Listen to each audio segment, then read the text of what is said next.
Hola chicos y chicas, esta es otra clase de análisis del discurso. En esta oportunidad vamos a ver un texto, una teoría de Mikhail Bakhtin, del ruso Mikhail Bakhtin, de un libro que se llama Estética de la creación verbal, de 1979. En él aparece un artículo muy interesante sobre los géneros discursivos. Es la problemática del género discursivo. Eso es lo que vamos a ver en esta oportunidad. Algo muy importante para poder analizar los géneros discursivos es primero no confundir con los tipos de textos. Se trata de dos formas de clasificar los discursos. Tenemos por un lado las tipologías textuales, que es lo que ya vimos, los tipos de texto, y por otro lado tenemos los géneros discursivos. Son dos formas de clasificar los textos, los discursos, totalmente distintas. Esto se los pongo para recordar. Los tipos de textos eran los que dependían de su base textual, ¿sí? Son más rígidos, más fijos. ¿Por qué? Porque había bases textuales, es decir, formas en las que se organizaban las oraciones, se entrelazaban, por eso las tramas textuales salen de ahí, que son narrativa, descriptiva, argumentativa, dialogal, instructiva, explicativa. ¿Se acuerdan de esto? Esos son los tipos de textos, ¿sí? Porque estaban organizados de acuerdo a una base textual. Otra cosa distinta es lo que vamos a ver hoy, que son los géneros discursivos. Bueno, para hablar entonces de la teoría de los géneros discursivos, Bakhtin parte de la base de que la escritura no es estática ni homogénea, sino que se conforma a partir de las convenciones acordadas y desarrolladas sociohistóricamente en lo que se conoce como géneros discursivos. Esto tiene que ver con que son las propias sociedades las que determinan cómo serán y qué serán los determinados géneros discursivos. Volvemos a lo que decíamos recién. No es lo mismo que un tipo de texto en el que las características propias de ese tipo estarán dadas en el texto, ¿sí? El texto mismo intrínsecamente va a tener una base textual que va a hacer que lo incluyamos en tal o cual tipología textual, ¿cierto? Un texto será descriptivo, otro será instructivo, otro será dialogal. En cambio, cuando hablamos de los géneros discursivos, la clasificación no va a depender de lo que está intrínseco en el texto, sino más bien de convenciones acordadas y desarrolladas sociohistóricamente, ¿sí? Los géneros discursivos van a ir mutando a través del tiempo y sus fronteras son difusas. Ahora vamos a desarrollar bien estas ideas. No como los tipos textuales, que son bien delimitados. Uno más o menos puede identificar tranquilamente lo que es un texto narrativo, lo que es un texto argumentativo, explicativo. En cambio, cuando hablamos de géneros discursivos se complica un poquito más, porque van a ser convenciones sociales las que determinen qué cosa será tal o cual género discursivo, ¿sí? Cualquier texto está situado y es indicativo de una actividad social más amplia. Esto es fundamental, la actividad social a la que pertenece tal o cual tipo de discurso. Eso será el género discursivo. Instituciones, gremios, comunidades, sus formas de comunicación escrita u oral, sus lectores y autores forman parte de las condiciones de producción del género discursivo. ¿Esto qué significa? Que el género discursivo se va a determinar y se va a clasificar de acuerdo a la actividad social en la que se inserte. Por ejemplo, hay un cierto discurso que podríamos decir, por ejemplo, que es el discurso de un gremio docente, que tiene determinadas palabras, medida de lucha, paro docente, determinadas palabras como sueldo, suplente vacante, por ejemplo, ¿no? Son ciertas palabras que hacen al género discursivo de la docencia o del gremio docente, pongámosle, ¿sí?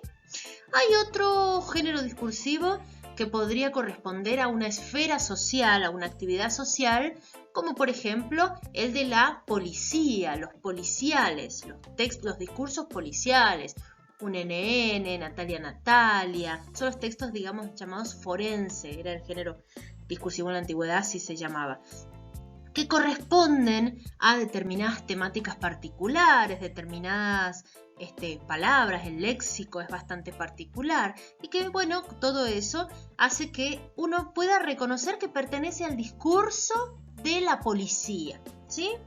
Y así podemos encontrar un montón de ejemplos que tienen que ver con el ámbito de la vida en el que se desarrolla. Hay un discurso judicial, pongámosle. ¿Se acuerdan cuando leíamos el texto de Carlos Rosansky, La solidaridad de las bestias? Hay muchas palabras, hay una forma de expresarse que lo hace pertenecer al género judicial, ¿sí? a la esfera de lo judicial, de lo legal, de lo legislativo, ¿sí? Porque justamente el autor era un juez, entonces las palabras que utiliza nos remiten a esa actividad social, ¿sí? Se refiere a esto, ¿a qué actividad social está relacionada ese discurso? Fíjense que no tiene nada que ver con los tipos de texto, por eso son dos cosas totalmente distintas. Bien, entonces hasta ahí tenemos que se trata de géneros que pertenecen a determinadas actividades sociales y por otra parte que son convenciones acordadas históricamente. Bueno, y en relación con lo que decíamos recién, dice Bakhtin que las diversas esferas de la actividad humana están todas relacionadas con el uso de la lengua. Esto significa que en cada ámbito social de la vida humana hay un determinado discurso, hay una forma particular de hablar, una estructura determinada, ¿sí? Por eso el carácter y las formas de su uso son tan multiformes como las esferas de la actividad humana, lo cual desde luego en nada contradice la unidad nacional de la lengua. Acá está diciendo que no se pone en peligro la unidad nacional, por ejemplo, del español regional que nosotros hablamos, porque en él existan diversas formas del habla que tienen que ver con los ámbitos de la vida humana. Este es un concepto muy importante porque es una de las primeras características que justamente describe lo que es un género discursivo. El género discursivo va a partir de una determinada esfera de la actividad humana, ¿sí? De ahí va a surgir una forma determinada de hablar. Lo que decíamos recién, la esfera de la policía, la esfera de lo judicial, de la docencia. Fíjense que cada una de las esferas sociales de la vida humana tienen un discurso particular con determinadas palabras que se usan, estructuras y temas. Ahí vamos, dejémoslo ahí y ahora volvemos a eso. Cualquier discurso o enunciado refleja las condiciones específicas y el objeto de cada una de las esferas, no solo por su contenido, lo que vendría a ser el tema, o por su estilo verbal, ¿sí? La forma en la que se escribe, o sea, por la selección de esos recursos léxicos, fraseológicos y gramaticales de la lengua, sino por su composición o estructuración. Fíjense que tenemos tres elementos que definen lo que sería un género discursivo.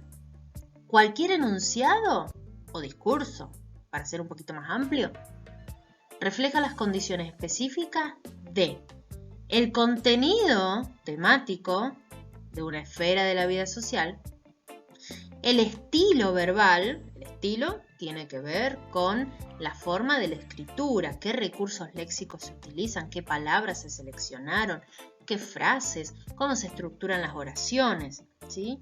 Y el tercero de los elementos importantes es la composición o estructuración de determinados discursos.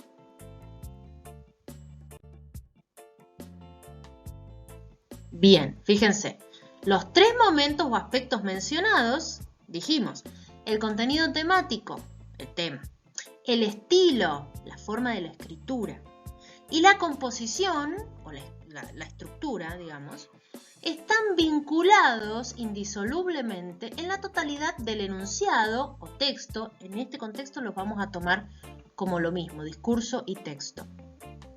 Y se determinan de un modo semejante por la especificidad de cada esfera del uso de la lengua, que elabora sus tipos relativamente estables de enunciados, a los que denominamos géneros discursivos.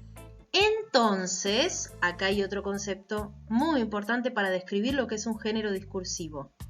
Son tipos relativamente estables de enunciados. Fíjense que Bastién nos está diciendo que los géneros discursivos van cambiando porque son relativamente estables, mientras los tipos de texto, la tipología textual, es un tipo de texto estable, rígido, estático. El género discursivo es relativamente estable, porque va a ir cambiando de acuerdo a la época, ¿sí? Pero volvamos a esto que decíamos recién, los tres aspectos que definen a los géneros discursivos: el contenido temático, el estilo y la composición o estructura. Esos tres son los aspectos que van a determinar qué es un género discursivo o a qué género discursivo nos estamos refiriendo cuando leemos un discurso. Bueno, fíjense, acá tenemos algunos de los ejemplos que podemos dar para explicar mejor aquello que decíamos. Algunos ámbitos en los que se desarrollan los géneros. Por ejemplo, en el ámbito periodístico, ¿qué nos vamos a encontrar? Con textos como la noticia, como el reportaje, ¿sí? Esos dos textos que pertenecen al ámbito de lo periodístico se conectan entre sí porque comparten el tema, el estilo y la composición. Lo mismo si nos vamos a el ámbito de los textos de opinión. Tenemos, por ejemplo, ahí algunos géneros como la columna, la editorial, la carta de lectores podríamos agregar ahí, ¿sí? Fíjense que todos tienen más o menos las mismas características, comparten ciertas características, una composición particular, que podríamos decir que es la del tipo argumentativo. Entonces ahí podemos decir, este texto es de tipo argumentativo, pero el género es columna de opinión o editorial. ¿Sí se dan cuenta cómo va a ir cambiando y no va a ser lo mismo? Lo mismo, por ejemplo, los textos del mundo académico, ¿sí? Esa es la esfera. Entonces nos podemos encontrar con textos como los apuntes, un examen, un manual, la tesis, el ensayo, etcétera, etcétera. Todos comparten más o menos, de acuerdo también a qué materia específica, un estilo específico, un tema específico y una estructura específica. Si se dan cuenta, en cada ámbito de la vida social, en cada esfera de la vida social, nos vamos a encontrar con determinados géneros discursivos que salen de esos ámbitos, de esas esferas. ¿Sí se entiende? Y por eso Bastién habla de que son relativamente estables, porque además pueden ir cambiando. Estos tipos de textos, no quiero confundirlos con los tipos de textos, estos géneros discursivos van a ir cambiando de acuerdo al tiempo. Hoy, por ejemplo, podemos hablar de los textos del discurso de redes sociales, que hace 20 años, fíjense, hace muy poquitito, no existía. Entonces, por eso va a ser determinado por las características o las condiciones sociohistóricas, por determinados consensos sociales. El discurso de las redes sociales, una forma de escribir, por ejemplo, en Twitter, con determinada cantidad de caracteres, eso es un género discursivo. Lo mismo el WhatsApp, lo mismo la forma de escribir en Facebook en la que se permiten determinadas licencias como errores de ortografía, pongámosle entre comillas, y formas lingüísticas que no estarían aceptadas en otros ámbitos. En el ámbito escolar, en redes sociales se permiten ciertas licencias porque es otro registro, ¿sí? Entonces, ese es un ámbito nuevo, una esfera de la vida social nueva, y de ahí surgen nuevos géneros discursivos. ¿Sí se entiende? Entonces, cada esfera de la vida social va a determinar o va a dar lugar a determinado tipo de géneros discursivos. que van a tener fronteras muy difusas porque a veces entre una columna de opinión o una nota de opinión y una nota editorial y una carta de lectores no hay tantas diferencias. Por eso decimos que son fronteras muy difusas, muy porosas, se van a ir contaminando. Esas son las características fundamentales de los géneros, que no las vamos a encontrar en los tipos de textos. Bueno, muy bien. Por otra parte, Bastian distingue entre los géneros primarios y los géneros secundarios. Hay una gran diferencia entre un enunciado simple y una novela, aunque son todos discursos, por supuesto. Los géneros primarios son los que corresponden a la comunicación cotidiana, oral o escrita, como el diálogo, el pedido de ayuda, la carta, la receta, la lista de supermercado, por ejemplo. Se caracterizan por la inmediatez y la espontaneidad, es decir, que reflejan nuestra capacidad como hablantes para desenvolvernos como usuarios de la lengua en las prácticas cotidianas. Esto es lo principal. Género primario es aquel que no tiene demasiada elaboración.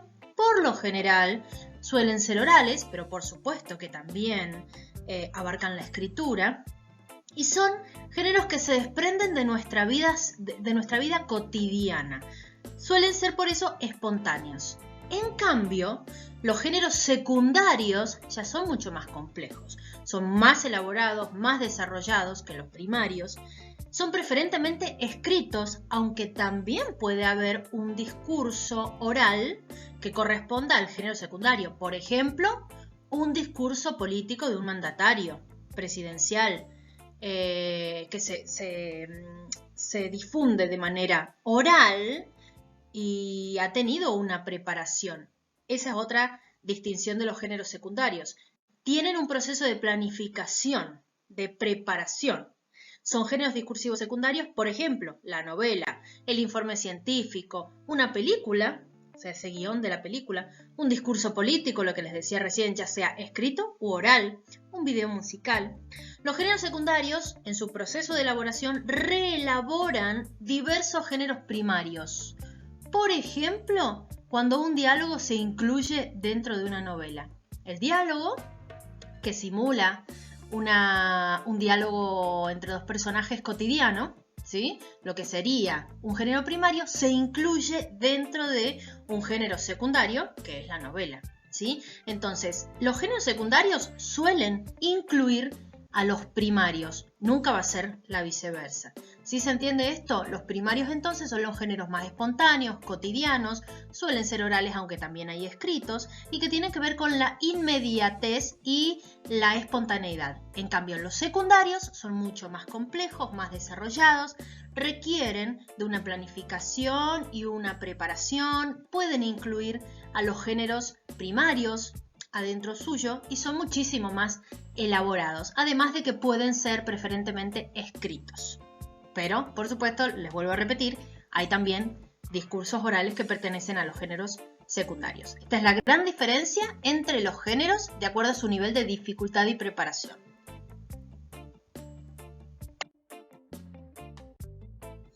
Bien, entonces, para ir cerrando, los géneros discursivos dijimos que son dinámicos, son formas retóricas desarrolladas con el tiempo que estabilizan la experiencia y dan coherencia y significado a la acción del individuo y de los grupos sociales también. ¿Sí? Determinados grupos sociales van a enunciar oralmente o por escrito determinados géneros discursivos que también le van a ir dando identidad a ese grupo y por supuesto también a ese individuo. Pero esto es interesante, son dinámicos, o sea que pueden ir mutando en el tiempo, van cambiando porque van a depender de las características sociales y no del texto en sí mismo, ¿sí? Segundo, están situados, tienen un punto de vista situado en un ámbito cultural, idiomático, contextual, etcétera, etcétera. Cada uno de los géneros discursivos va a partir de una situación particular. No son extrapolables, no puedo yo intercambiar un género discursivo que se utiliza o que se utilizaba en la Roma antigua y extrapolarlo a nuestro contexto, como les decía recién, de redes sociales como si nada, porque no va a tener funcionalidad, ¿sí? Entonces, el género discursivo está situado y surge de una situación contextual particular. Por otra parte, están organizados en forma y contenido. ¿Esto qué significa? Que conocer un género discursivo exige dominar su contenido y su forma. Está bien que son dinámicos y que sus fronteras son difusas, pero tienen una forma y un contenido particular que necesitamos conocer para poder, digamos, dominar ese conocimiento. Por otra parte, construyen y reproducen estructuras sociales, porque conforman grupos profesionales, estatus sociales, lo aceptado y lo no aceptado, ciertos discursos, por ejemplo, cuando surgen ciertas formas literarias o un discurso, por ejemplo, de la cumbia villera, aparece un género discursivo que es el género justamente de la cumbia villera, de pibes chorros, damas gratis. Aparece un género particular dentro de un ámbito social que es la cumbia, pero no solo la cumbia, sino que la cumbia villera. Ese discurso da un sentido de pertenencia y también de exclusión, ¿sí? Pertenecemos a este grupo social particular, pero por otro lado, desde cierta hegemonía, se excluye, ¿sí? Se deja en la periferia a ese discurso social porque justamente tiene que ver con los sujetos que lo enuncian. No es lo mismo el discurso médico, que tiene un cierto estatus, porque tiene que ver con el estatus social de las personas que lo enuncian a ese discurso y a ese género discursivo, que una canción de cumbia villera. No van a tener el mismo estatus social porque las personas no tienen el mismo estatus social. Entonces, fíjense que también tiene que ver con quiénes son aquellos que enuncian los discursos. Por eso construyen y reproducen estructuras sociales, las estructuras de poder, las estructuras de periferia, de resistencia, de estatus social, como otras actitudes que no tienen que ver con lo ideológico, sino más bien con la identidad, la pertenencia a determinado grupo profesional. Si se fijan, los abogados tienen una jerga particular, los arquitectos tienen otra, que también la comparten con los albañiles, ¿sí? Determinadas formas de hablar que hacen una pertenencia hacia un grupo social. Y por último, delimitan comunidades discursivas que, bueno, justamente tiene que ver con esto que veníamos diciendo, con sus normas particulares, con su epistemología, es decir, la forma de hacer la ciencia o de crear el conocimiento, con sus ideologías particulares. Todo eso va a determinar una comunidad discursiva de la que va a surgir un determinado género discursivo.